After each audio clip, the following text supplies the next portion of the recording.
Hello மக்களே, இன்னைக்கு நம்ம என்ன பார்க்க போறோம்னா, நானும் என் ஹஸ்பண்டும் சேர்ந்து வாட்டர் கேன் கேம் சேலஞ்ச் பண்ணணும் இருக்கும். அதான் நீங்க பார்க்க போறீங்க. சொன்னா அந்த கேனை வந்து தூக்கி இப்படி போட்டு நிக்க வைக்கணும். இந்த கேனை யார் முதல்ல நிக்க வைக்காங்களோ அவங்க ஒரு டேர் சொல்லுவாங்க, அதை கம்ப்ளீட் பண்ணணும். அப்படி இல்லைன்னா வாட்டர் கேன் வச்சு தண்ணி அடிக்குவாங்க அவங்க. ஓகே, ஃபர்ஸ்ட் நான் ட்ரை பண்றேன். மக்களே, தண்ணி தெரிக்குது.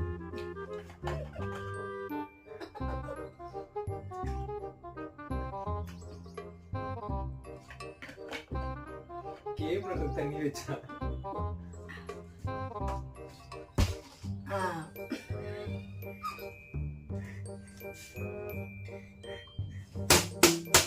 எதுக்கு இத்தனை